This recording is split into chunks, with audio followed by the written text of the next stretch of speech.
So what are quantum numbers? The quantum numbers are numerical values which describes the state of an electron in atom, or otherwise quantum numbers which describe the movement and trajectories of the electron in an atom. These are the two definitions which we can write for quantum numbers. Okay. The next thing, there are four types of quantum numbers. One is principal quantum number, second azimuthal quantum number, and magnetic quantum number, and spin quantum number. The principal quantum number will be indicated by small n, and azimuthal quantum number will be indicated by small l, and magnetic quantum number will be indicated by ml. Okay, and spin quantum number is an ms. Okay, it's a nlms. Simply you can write nlms. N is principal quantum number, L is azimuthal quantum number, M is magnetic quantum number, S is spin quantum number. Okay, these principal quantum numbers are integers, and azimuthal quantum numbers will start from 0 onwards. The n minus 1 is the largest one, and magnetic quantum number will have two L plus 1 values. Okay, it depends on the L value, and ranging from minus L to plus L. The spin quantum number, there will be two spin quantum number, plus of and minus of. This is what about the quantum numbers. Now we'll see who proposed these quantum numbers. N, principal quantum number, was proposed by Niels Bohr, and azimuthal quantum number and magnetic quantum number was proposed by Sommerfeld, and the spin quantum number was proposed by Uhlenbeck and Goldschmidt. Okay, it is if we come to the first quantum number, that is principal quantum number. With the help of this principal quantum number, the energy of an electron can be determined, and the size of the orbital can be determined, and distance from the nucleus. So how much distance it is there from the nucleus, that we can find out, and we can see even the density of electrons. Electron density is higher or lower. If electron density is higher, what will happen? If electron density is lower, what will happen? The total number of orbitals for a given n is n square. The total number of electrons for a given n is 2n square.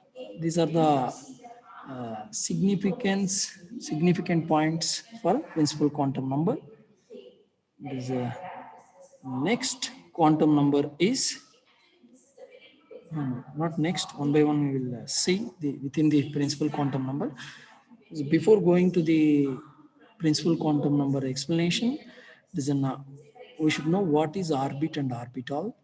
Shell means orbit. Okay, it is in most of the books. Sometimes they will write shell or even orbit. Both are same. And word subcell. Subcell means it is a bunch of orbitals. Okay. There is a lot of difference between shell and subcell. It is like orbit and orbitals. Okay, bunch of orbitals.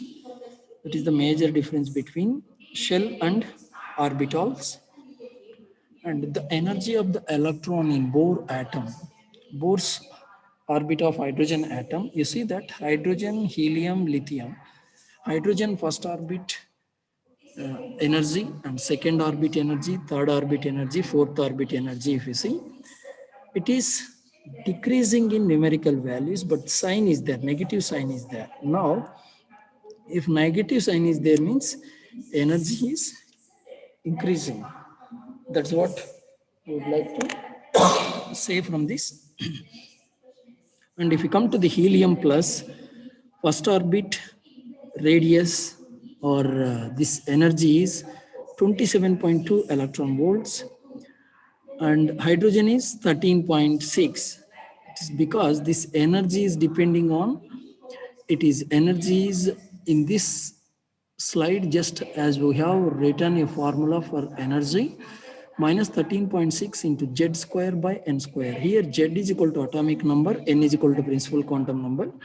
That means z, if it is increased even by orbit, if you are increasing, what will happen?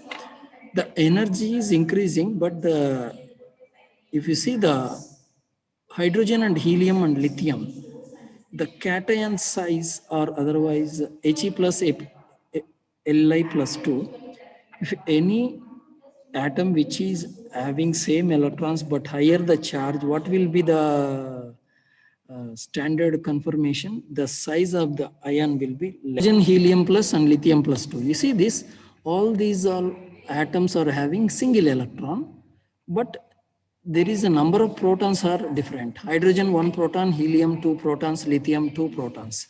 That is the reason why the cationic radius is decreasing here, because the interaction between proton and electron, 2 proton and electron, 3 proton and electron, it is different. That means attractive forces will play a major role, and even the energy here in this case.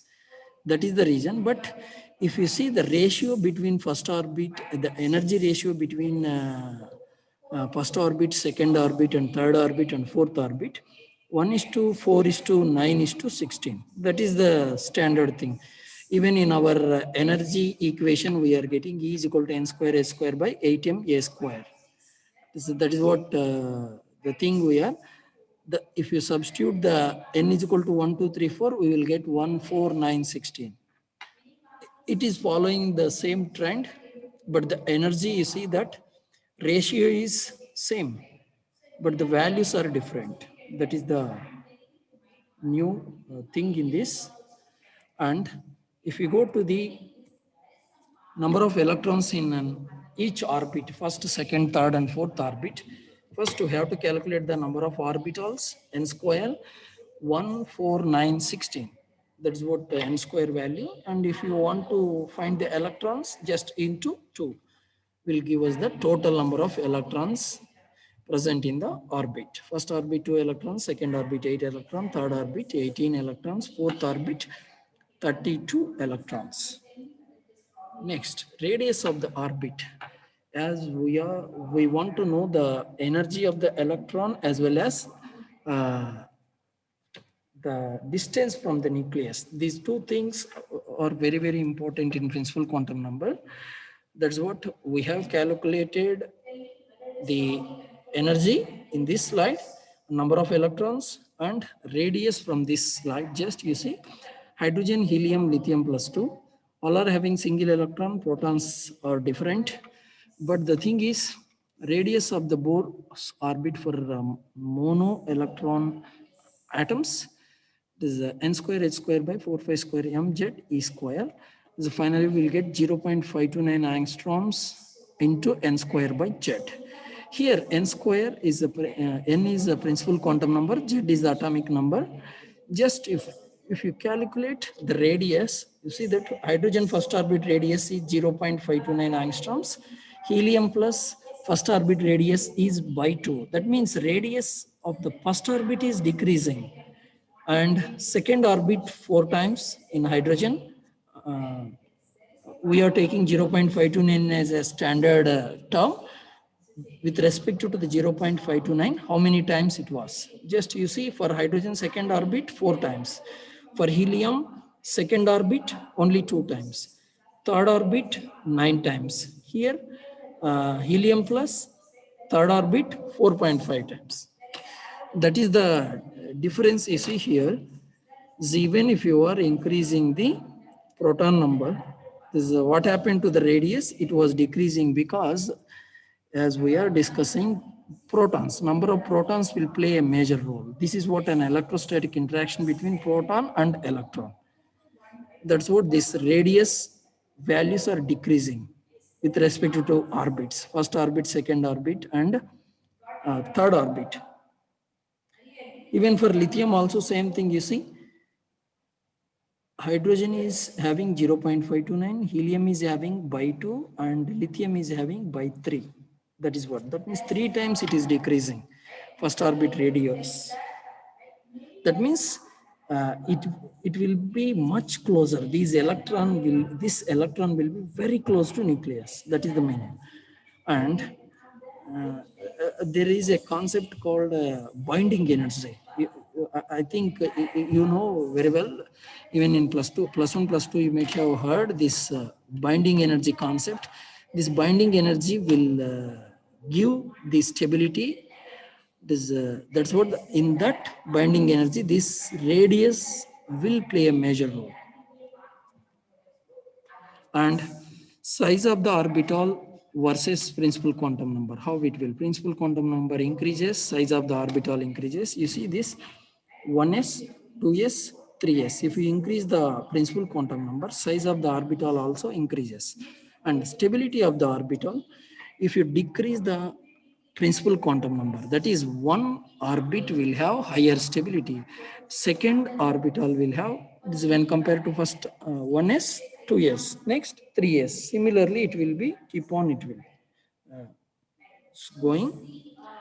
And this is the one more important, the difference between nodes and orbital is the probability of finding electron is maximum, means that is known as orbital. The probability of finding electron if it is a 0, that is known as node. The total number of nodes for any orbital, just n minus 1.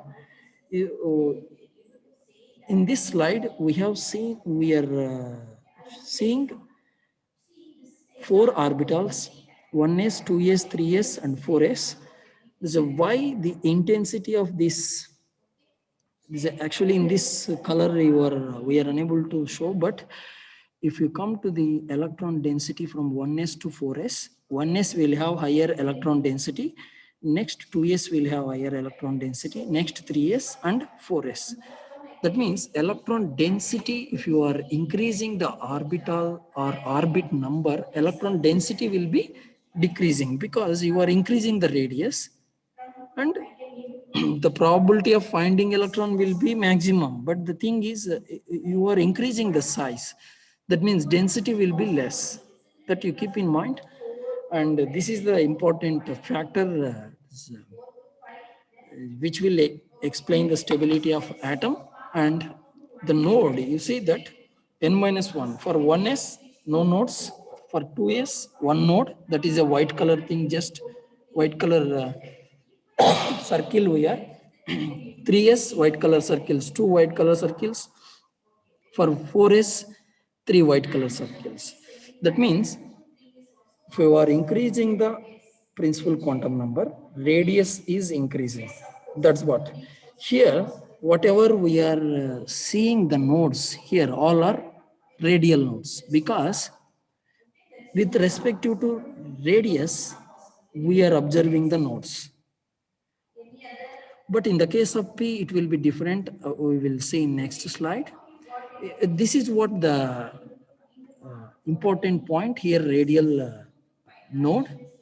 And we need a function to define this in this direction. If you want to define a wave function, we need a function called radial, this wave function. And one more wave function is there, that is called angular wave function, that we will see in next slide. And so what it is. So now we know what is node. Node is nothing but probability of finding if electron is 0, that is called node. What is orbital? Probability of finding electron is maximum. That is the difference between node and orbital. The total number of nodes for any orbital is n minus 1. For 1s, 0. For 2s, 1. For 3s, 2. For 4s, 3. These are the nodes. But all these are the radial nodes, because with respect to radius, it was just, you see that it is an 1s orbital is an spherical. Let us assume 1s is there inside, and 2s is a outer layer of 1s. Let us assume all are layers. In that layer, just electron density will be high. In between the layers, we can assume it as a node. That is what. Next, angular and radial nodes of p orbital. You see this 2p, 3p, 4p. Increase the principal quantum number with respect to the p orbital. What happens? Listen, 2p is there, 3p is there, 4p is there. Here you can see clearly 2p has higher electron density and 3p has, when compared to 2p, it has lower electron density. And next 4p, that's what I would like to say from this slide. It is whether you could able to see or not, the maybe color difference. 2p has one angular node. That's what, if you want to define this plane or this point, or with respect to the our wave function, if you want to this, we need an angular wave function. That is what the angular wave function. And with respect to radius, 2p, 3p, 4p, just you see that on this direction, second orbit, third orbit, fourth orbit, whatever it is, second 2p or 3p or 4p, nodal plane is common. That means the point at where at the exactly at the midpoint, the probability of finding electron is 0 for 2p and 3p, 4p. That is a common thing, and that is a point node. The plane which is going through that point is known as nodal plane. Now, nodal plane is common for 2p, 3p, 4p, but only the thing radial nodes are varying. For 2p, one angular node. For 3p, one angular node and one radial node. For 4p, two radial nodes and one angular node. Just you see that vertically you can see radial nodes, and horizontally just the black point, whatever plane we have written, that is angular node. That is the importance of this angular wave function and radial wave function. It is and the nodes, angular nodes and radial nodes. Okay, for s orbital, the radial nodes we have seen. For p orbital, both angular nodes as well as radial nodes we are seeing. And even if you come to the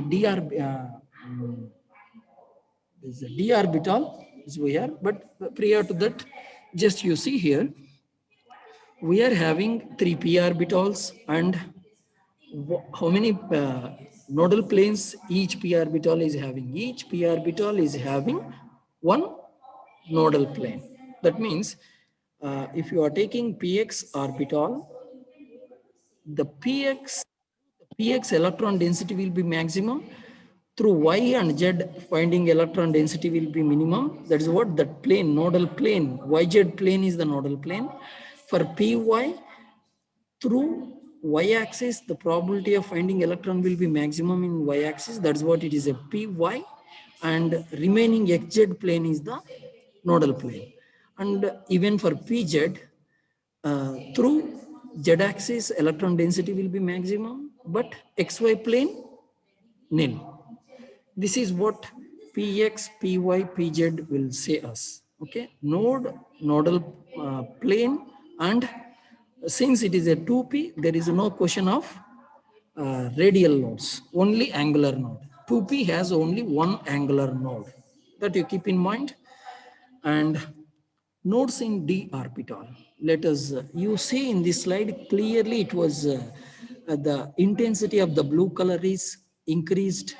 It is very higher for 3D, next 4D and 5D, because size is increasing along with orbit number. That is third orbit, fourth orbit, fifth orbit. That's what with color we are seeing the uh, electron density. Okay, for 3D, blue color is very, very thick. For 4D, it is somewhat thin in between. And 5D, it is very, very less. The reason is you are increasing the distance, radial, with respect to nucleus, you are increasing the distance. Okay, you see here, for particle one-dimensional box, we have applied for free electron. We are not considering in that model any nuclear forces or any other interactions. Okay, the repulsion between electron and the attraction between proton and electron, all these things we are not considering in particle in one-dimensional box. But if you come to the atom, if you want to define the state of electron in an atom, in the atom, hydrogen atom or any atom, we have to consider these things also. That's what here 3D, 4D, 5D, we are increasing the radius. For 3D, we don't have any radial nodes. Okay. For 4D, one radial node will be there, two angular nodes will be there. This is what the thing. You see this horizontally one angular node, which is the point node. Node is the mid center where we are seeing the plus. That is the node. And these black color thick lines are nodal planes. Okay. And white color thing is radial node. Now, two angular nodes, one radial node. You see that? For 4D, how many nodes? Two angular nodes, one radial node. For 3D, how many nodes? Only two angular nodes. For 5D, how many angular nodes and radial nodes?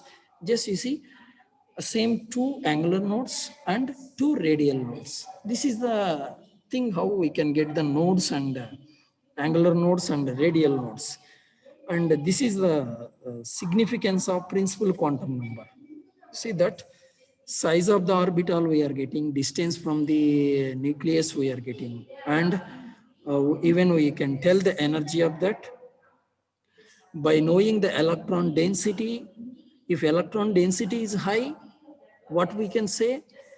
We can say the stability of the atom, whether it is in, it will be attracting the electron or it will be repelling the electron. That is what the thing. Just you see the periodic table, the metals, they are having a tendency of losing electrons. If we come to the p orbital side, p black side, non-metals which are having a tendency of accepting electrons. Because of this thing, this is what in outer orbit what happens. We can clearly imagine by seeing these orbital structures, s orbital, p orbital and d orbital.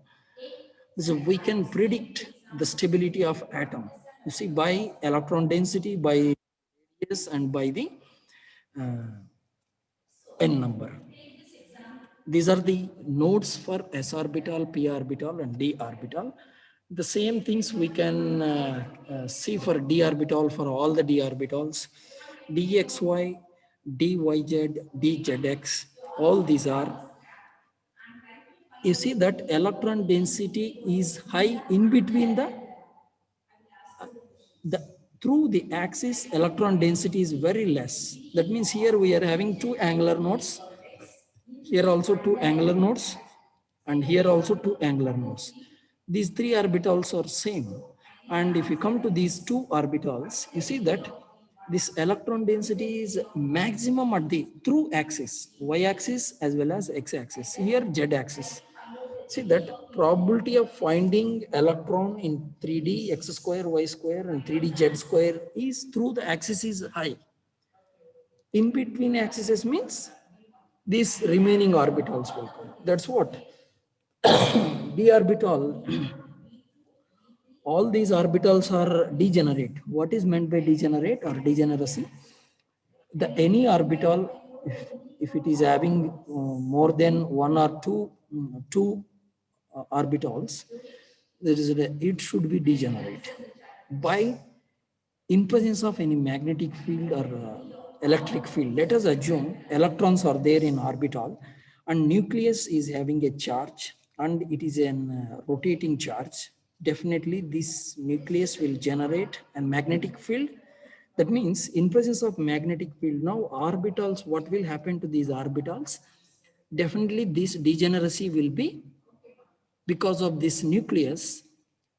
This degeneracy will be what happens, even external magnetic field or here we are talking about only internal magnetic field, just in order to understand the effect of magnetic field. If you are keeping an external magnetic field, what will happen? This degeneracy will be lifted. That means all these degenerate orbitals will split into two categories in d orbital. What is that category? T2g and EG. This dxy and dyz and dzx. These three orbitals will come as an triply degenerate and these remaining two orbital will go as an EG. It depends on the what is the environment of your metal or the atom. Okay. Even angular nodes and radial nodes. How will you define even angular node? The number of angular nodes is always equal to the number of orbital angular moment quantum number. Okay, L. L is equivalent to angular nodes. And the number of radial nodes is n minus 1 minus L. This is what the formula just is. Even instead of remembering these formulas and calculating whatever we have seen in our slides, if you remember that, or if you could be able to imagine that, we can answer for any orbital or for anything, we can answer the nodes. How many nodes? Then even we are writing this in the form of table just for 1s, 2s. You see that 1s, 1, no, nothing, no nodes, because it is a spherical. In throughout the spherical shape, electron density will be same. That is what the thing here. Spherical means it is a symmetrical thing. That's what it doesn't have any angular node as well as radial node. It is a 1s. L is equal to 0 for that. And that's what 1s. 2s, L is equal to 1. What will happen? 1s and 2s. In between, we have seen a gap, white color gap, that is known as radial node. With respect to distance, it is changing. And 2p, 1 angular, 1 radial. 3s, 2 radial nodes. 4s, 3 radial nodes. 5s, 4 radial nodes. Like that it will come for s orbital. For p orbital, 2p, 3p, 4p. If you see 2p, how many nodes? Only 1 angular node. 3p, you see that 1 angular node, 1 radial node for 3p. 4p, 1 angular node and 2 radial nodes. Okay, next.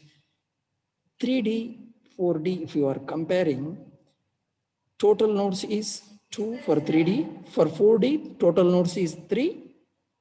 Now, for these all these 3D, the two nodal planes we are having for all these things, that's what all are angular nodes for 3D. If you come to the 4D, we are having angular nodes too, and we are having one radial node, because 3D to 4D it is going. That means we are changing the orbit. If you are changing the orbit in between the vacant place, that is what we are. The probability of finding electron in that place will be nil. That's what we are calling it as node. Okay. And the 4f orbitals, even it is very complicated. It is in, we can see the nodal planes and the nodes for the 4f orbital also. And if you come to the azimuthal quantum number or angular quantum number, please unmute yourself, or other. I will unmute. Mute yourself.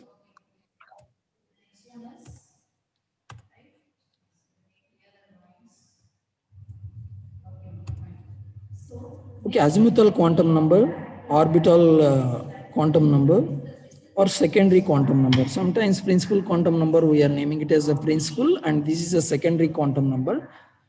Azimuthal quantum number or orbital angular momentum quantum number. Names are same. From this, what we can get? Geometry of the orbital. L. This quantum number was indicated by small l, and number of orbitals in subshell. Okay. If suppose S is a subshell, L is equal to 0 for S. Now 2L plus 1, if you apply, only one orbital. That's what 1s orbital is having, only one orbital. 2s, same, L is equal to 0. That means only it is having 1. 3s, L is equal to 0. It is having only one orbital. 4s, okay. All s orbitals are having only one orbital. This is the reason. And if you come to the 2p, L is equal to 1. Okay. If L is equal to 1 means p orbitals will be 3. 3p orbitals. Why? Number of orbitals in subcell we are calculating with the help of 2L plus 1. Okay. And next one is energy of the orbital. Energy of the orbital will be depending on the principal quantum number as well as azimuthal quantum number, n plus L value, both. Okay. And next we see this wave function has two parts, radial wave function part and angular wave function part. This is what even angular thing or polar part they will be calling. This is the angular wave function changes with shape and radial wave function changes with distance. This is what the major thing which is which will be incorporated in wave function. That means we are having two components in wave function. One is radial wave function. Radial wave function will changes with distance and angular wave function changes with shape. This is what we have to keep in mind. It is an, up to our standard. This is enough now. This is because it is not mandatory for us, even as per our syllabus. We should know what is wave function and we should know what is radial wave function and angular wave function and how they will play a role in it is in nodes and determination of nodes. Okay. And next, azimuthal quantum number. It is an like in our Schrodinger wave equation, h psi equal to E psi. Similarly, for this also we are having one equation, L square psi equal to h by 2 pi into L plus 1 into psi. Okay. L square is here operator like an Hamiltonian operator. Here orbital angular momentum operator and psi is equal to psi. Psi is equal to wave function. Okay. And here in this diagram you see that orbital is having an momentum here, angular momentum, that is L, and electron will have a spin uh, momentum here, this magnetic momentum. Due to the spin, it will be getting a magnetic momentum, and due to the orbital, and then it will be getting L. L plus L will be, L plus S will be J. This is what LS coupling we will be. And the resultant will be in this color. This is what this violet color, blue and green. Due to the combination of this L and S coupling, what we get finally J value. And magnetic quantum number. The importance of magnetic quantum number is now we have quantized the energy levels, but how these energy levels will be splitting in presence of magnetic field and electric field, that can be explained based on the magnetic quantum number. Now, this Zeeman effect and Stark effect, these two effects we are unable to explain by classical mechanics, but now we can, with the help of this magnetic quantum number, we can explain the Zeeman effect and Stark effect. That is what the thing. That is what the importance of this magnetic quantum number. Now, and one more important thing is it will describe the electron orientation with respect to three axes, px, py, pz. We have seen already.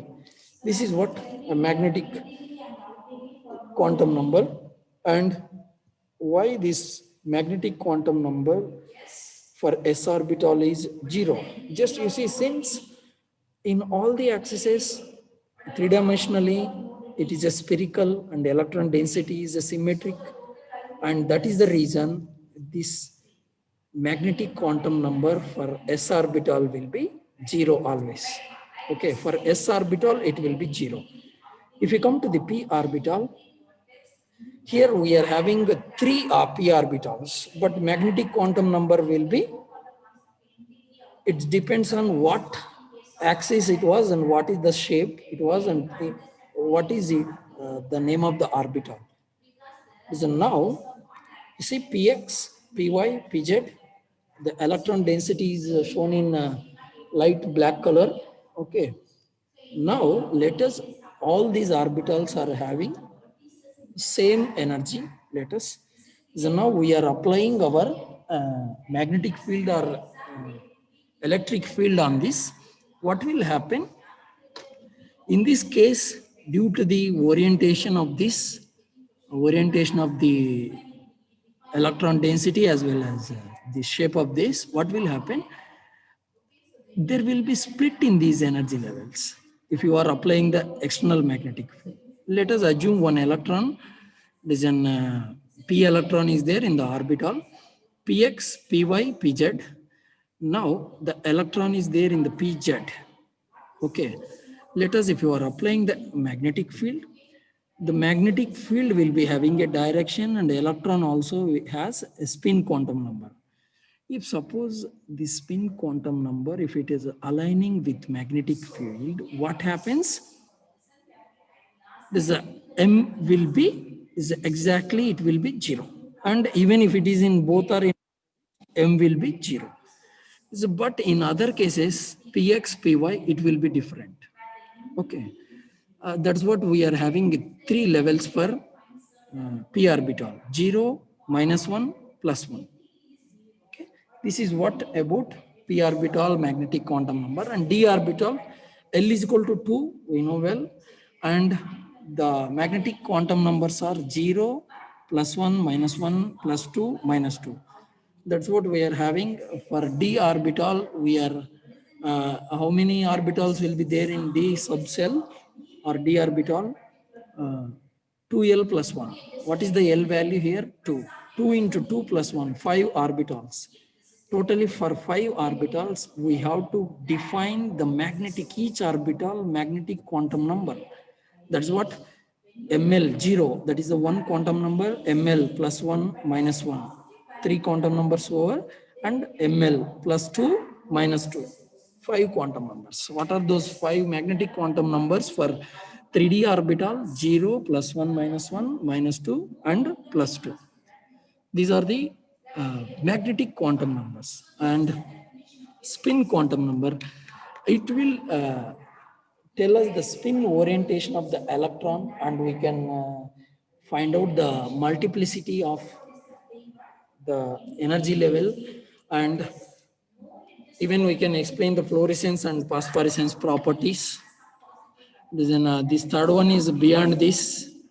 We are even explaining. You see that electron is in rotating as well as even we are assuming it is revolving around the nucleus. Any charged particle or any charging electron or subatomic particle, nucleus or electron, which is rotating, will generate an frequency. It will be rotating with a certain frequency that is called Larmor frequency, either electron or proton. See that both will be having this frequency. And the spin orientation, if it is upward or downward, these two things will generate then even a magnetic momentum. Even nucleus will generate a magnetic momentum. You see that these two things, if you are comparing, if you are in second unit, that is molecular spectroscopy. That's anyway, we don't have that spectroscopy, but we can discuss there. Okay, in molecular spectroscopy, we will be even in electrons, electronic spectroscopy, UV visible spectroscopy, we are discussing. So what is meant by singlet and multiplet? Let us, if our energy level is having 2 electrons, those 2 electrons are having same upward orientation. What is the multiplicity? The formula for multiplicity is 2s plus 1. S is equal to plus of will become 1. 2 into 1 plus 1, that is 3. That is called triplet. If both are opposite, plus of minus of S is equal to 0, that means if you substitute this thing in 2s plus 1, that is this formula, second multiplicity, 2s plus 1, we have to find out the total spin quantum number, that is a spin. If 2 electrons are there, same direction means S is equal to 1, opposite direction means S is equal to 0. If you substitute that, what will happen? We can determine whether it is singlet or triplet. The fluorescence corresponds to singlet, and it is a singlet to singlet transfer. Electron will be going from singlet energy level to singlet. That is what, and again singlet to singlet it is coming. That is called fluorescence. This is very fast process. And phosphorescence is, it will be going electron from singlet to singlet as well as to triplet. That is from triplet to singlet. This is a delayed process, and this is what phosphorescence. Is a naturally available fluorescence materials and phosphorescence materials we are given. This is the importance of spin quantum number, and based on these 4 quantum numbers and these 3 principles, we are filling the electrons in orbitals. It's based on above principle, Hund's principle, Pauli's exclusion principle. It will be what this Pauli's exclusion principle will tell us. No two electrons will have same quantum numbers. Any one quantum number will vary definitely. N, L, M may be same, sometimes S will different. That is what the Pauli's exclusion principle will tell us. And Hund's rule, once if it is off field and again it will pairing will takes place. That is what Hund's rule. And the Hubble principle is lower energy will fill first, after that higher energy.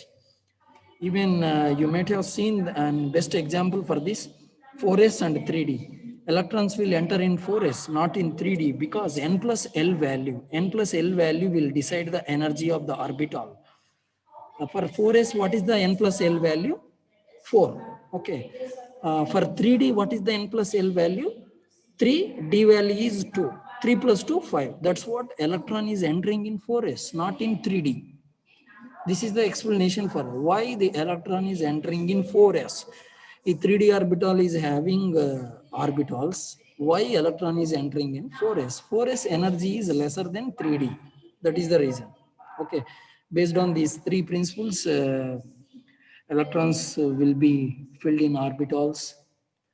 And this is what about the introduction to the quantum numbers and significance of quantum numbers and their applications also in some of the things. Okay, thank you for your patience. Let us, if you are having